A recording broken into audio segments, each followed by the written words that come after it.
The day my moving truck got blocked by my HOA, I thought I was dealing with a ridiculous neighborhood rule. I had no idea I was about to uncover a scheme that had been stealing tens of thousands of dollars from people who trusted the people running their own community. My name is Ethan Caldwell. I'm 35 years old, and until this happened, I was just a guy trying to sell his townhouse, pack up my life, and move on to the next chapter. I never planned on becoming the person who exposed my own HOA president. I never wanted the attention, the arguments, or the responsibility that came with it. But sometimes the biggest fights find you when you're simply trying to get through an ordinary week. I lived in a quiet neighborhood outside Charlotte, North Carolina, a place called Willow Creek Estates. It was the kind of community developers love to advertise: tree-lined streets, carefully trimmed lawns, stone driveways, and houses that all looked different enough to feel personal but similar enough to keep the neighborhood looking perfect. In the spring, the dogwoods bloomed along the sidewalks, and in the summer, the whole place smelled like freshly cut grass. It wasn't some luxury resort, but people were proud of living there. I bought my townhouse 8 years earlier, fixed it up slowly, and made it my home. By early September, though, I was ready for a change. I had accepted a new job 2 states away, and after months of paperwork, I finally found a buyer. The closing date was set. Everything was moving exactly the way it should. I had 14 days left before handing over the keys, and my moving truck was scheduled for Saturday morning. I had boxes stacked in every room. My garage looked like a cardboard maze, and my living room was basically a warehouse with the couch hidden somewhere in the middle. I remember thinking the hardest part was going to be convincing myself I actually needed to throw away the random things I had collected over the years. You know those boxes everyone has? The ones labeled important stuff that haven't been opened in 5 years? That was my biggest problem. At least, that's what I thought. Then, Thursday afternoon, I got an email from the HOA. The subject line said, "Emergency Road Preservation Notice." I opened it expecting something minor, maybe a reminder about parking or landscaping. Instead, I read a message saying all moving trucks and commercial vehicles were immediately banned from entering the neighborhood until further notice.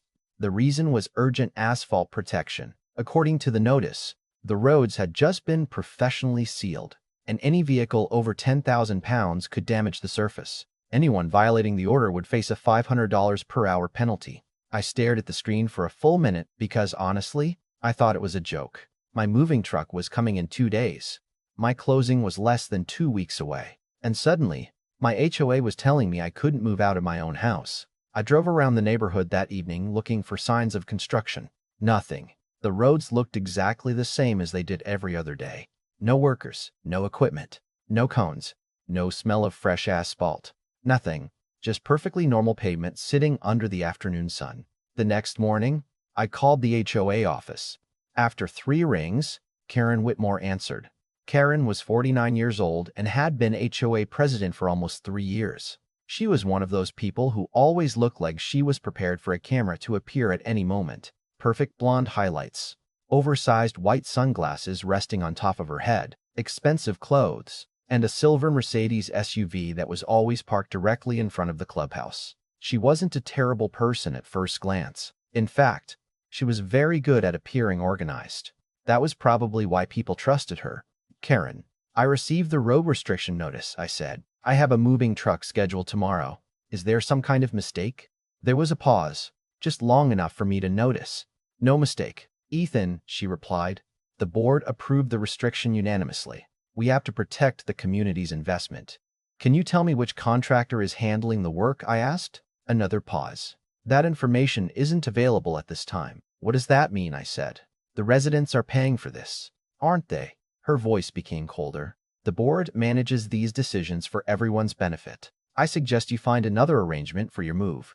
Find another arrangement. I remember that sentence because it bothered me more than the actual rule. It wasn't a suggestion. It was a reminder that she believed she had control, like she was doing me a favor by allowing me to live there. I asked to see the meeting minutes where the decision was made. She told me they were still being finalized. I asked for the contractor's information again. She repeated that it was confidential. When I hung up, I sat at my kitchen table, staring at my moving boxes, wondering how a simple move had somehow turned into a battle with the person who was supposed to represent homeowners like me. At first, I thought Karen was just being difficult. Maybe she enjoyed enforcing rules a little too much. Maybe she wanted to feel important, but something about the whole situation felt wrong. The timing was too perfect. The explanation was too vague, and the more I looked, the more questions started piling up. So instead of canceling my move, I decided to find out what was really happening inside Willow Creek Estates. Because if someone was using a fake road repair to stop residents from living their own lives, I had a feeling the road wasn't the only thing that needed to be investigated. The first thing I did the next morning was drive through Willow Creek Estates before most people were even awake. It was just after 6. The kind of early morning where the neighborhood feels completely different from how it looks during the day. The streets were quiet, sprinklers were running, and the only sound was birds in the trees and the occasional garage door opening somewhere in the distance. I parked near the entrance and looked closely at the pavement. I wasn't an asphalt expert, but I didn't need to be. Anyone could see there was no active construction happening. The road wasn't blocked off. There were no workers preparing anything. There were no machines sitting around waiting. No warning signs. No temporary fencing. Nothing. It looked exactly like a road that had been doing its job for years. I remember laughing to myself because the whole thing was almost too obvious. It was like someone had announced a massive renovation project and forgot the part where the renovation actually existed. But I also knew something important. A suspicion isn't proof. And if I was going to challenge Karen Whitmore, I needed more than a feeling that something was wrong. I needed facts. So I started digging. I contacted the county office and searched through public records to see if any permits had been filed for road repairs in our neighborhood. If there was truly emergency asphalt work happening, there should have been some kind of documentation. A permit, a contractor registration, an inspection record, something. But after several calls and emails, the answer came back exactly how I expected. Nothing had been filed. No road project. No contractor. No emergency maintenance approval. That was the moment my suspicion turned into something much bigger. Because now I wasn't just dealing with an annoying HOA rule. Someone had created a fake emergency, and they were willing to threaten residents with huge fines to enforce it. I decided to request the HOA's financial records. In North Carolina, homeowners have rights when it comes to inspecting association documents, especially when money is involved. I submitted my request properly and waited. 10 days passed, then another few days. Every time I contacted the HOA office, I got the same response. The documents are being prepared. That phrase became Karen's favorite sentence. Everything was always being prepared. The meeting minutes were being prepared. The contractor information was being prepared. The financial documents were being prepared. It started to feel like the entire HOA existed inside one giant waiting room. Finally, after enough pressure, Karen sent me a digital file. At first glance, it looked official. A long PDF with spreadsheets, expense reports, and payment summaries. But when I opened it, I immediately noticed something strange. Pages were missing. Some sections were blurred. Several transactions were grouped together under vague descriptions like community improvements or special maintenance expenses. But it wasn't transparency. It was a puzzle with half the pieces removed. Most people probably would have stopped there. They would have looked at the confusing paperwork, decided it wasn't worth the headache, and moved on. And honestly, I almost did too. I had a house to sell, a job waiting, a whole life transition happening. The easier choice would have been to just accept the situation and leave. But then I thought about the other homeowners, the retired couple down the street, the young family that had just bought their first home, the people who trusted that their HOA fees were being used to maintain the place they lived. If Karen was willing to fake a road repair to stop my moving truck, what else was she willing to do? So I kept looking.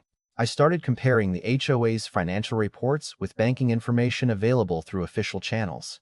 And that's when the story changed completely. Over the previous 18 months, the HOA had collected nearly $52,000 in fees labeled for road maintenance and emergency repairs. That alone wasn't unusual. Communities need money for maintenance. Roads cost money.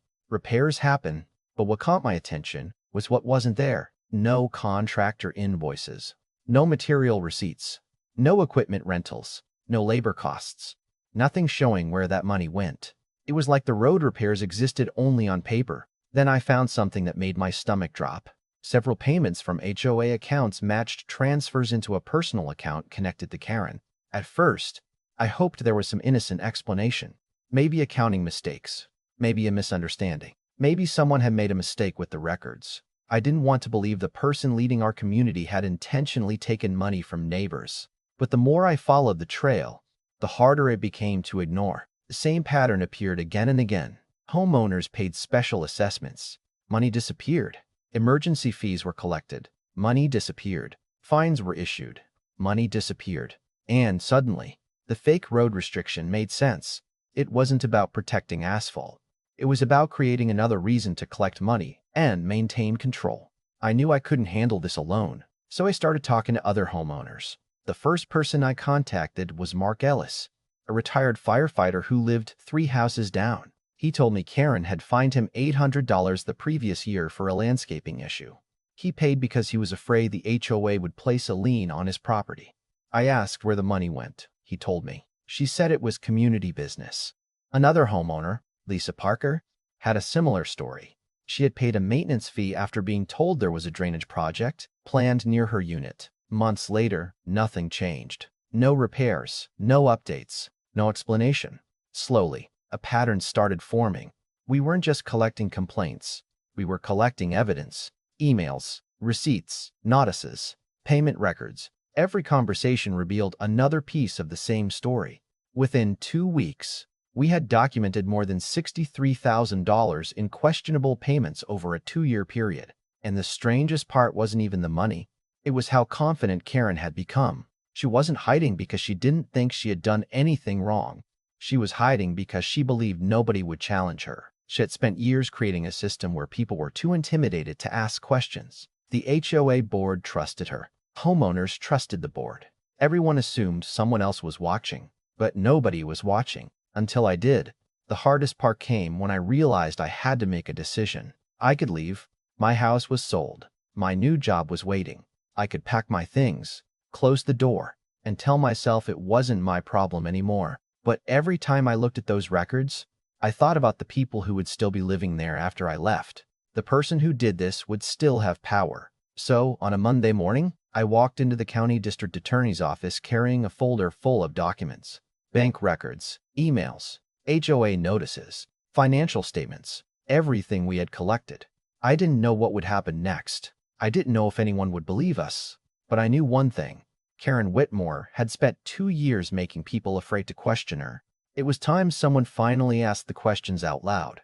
And within days, the quiet neighborhood of Willow Creek Estates was about to become the center of an investigation that nobody saw coming. The investigation moved faster than any of us expected. For the first few days, Willow Creek Estates felt like a place holding its breath. People were still mowing their lawns, walking their dogs, and picking up their mail like nothing had changed. But underneath that normal routine, everyone was talking. Neighbors who had barely exchanged more than a quick hello before were suddenly comparing notes, sharing documents, and realizing they had all experienced pieces of the same story. The hardest part for many of them wasn't the money. It was the feeling of being ignored for so long. They trusted the person who was supposed to protect their community, and instead, they felt like they had been treated as obstacles. By Wednesday, investigators had interviewed multiple residents and reviewed the financial records we provided. By Friday morning, I got the call I never expected. Karen Whitmore had been arrested and was facing charges related to financial misconduct and fraud. I remember sitting in my car after hearing the news, just staring through the windshield. I wasn't celebrating. Honestly, I felt more exhausted than anything else. Because when you fight something like that, you don't walk away feeling like a movie hero. You just feel relieved that the truth finally has somewhere to go. But the story didn't end with Karen leaving. The neighborhood still had a mess to clean up. The HOA needed leadership, and more importantly, it needed trust. A few residents approached me about running for HOA president. My first reaction was to laugh. I told them, "You realize I was just trying to get my moving truck through the gate, right? I wasn't planning on taking over the neighborhood." But after thinking about it, I realized something. I had already spent weeks fighting for accountability. Walking away at that point would mean leaving the same system that allowed everything to happen in the first place. So I agreed. That Sunday evening, the community held an emergency election. When the votes were counted, I was elected unanimously. My first decision as HOA president was the easiest one. I immediately removed the fake moving restrictions and opened the roads to all residents. The same rule that had caused so much stress disappeared with one signature. I also ordered refunds for every homeowner who had paid fraudulent fines connected to Karen's decisions. But I knew returning money wasn't enough. The problem wasn't just one person. The problem was a system with too much power and not enough oversight. So my next decision was hiring an independent forensic accountant to review every financial record from the previous years. We needed to know exactly what happened and whether any additional money was missing. The review confirmed what we already suspected. Karen had misused HOA funds and created a culture where questioning her decisions became almost impossible. During mediation, Karen agreed to repay the stolen money and cover additional legal expenses. In total, the recovery efforts returned more than $75,000 back into the community after accounting for recovered funds and avoided future losses. But the biggest change wasn't the money. It was the way the HOA operated. We created new rules that should have existed from the beginning. Every major expense required multiple approvals. Financial records had to be reviewed regularly. Homeowners received clear reports about where their fees were going. No more secret decisions. No more vague explanations. No more one person controlling everything.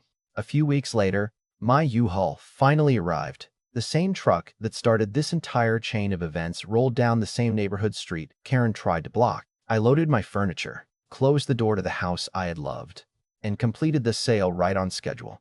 Looking back, it's strange how one small moment can completely change the direction of your life. I wasn't trying to expose corruption. I wasn't looking for a fight. I was just a homeowner who wanted to move out without someone standing in my way. Karen thought she controlled the neighborhood because she controlled the rules, but she forgot something important. Rules only work when people trust the person enforcing them. The moment that trust disappears, power disappears with it. And maybe that's the biggest lesson I learned from the whole experience. Communities don't fall apart because people ask too many questions. They fall apart when nobody asks enough. So now I'm curious about you. Have you ever dealt with a situation where someone in power took things too far? Maybe it was an HOA, a workplace, a landlord, or even a local organization where one person started acting like the rules didn't apply to them. Do you think people should challenge unfair authority, even when it creates conflict? Share your story in the comments, because sometimes the person willing to ask the uncomfortable question is the one who finally brings the truth into the light.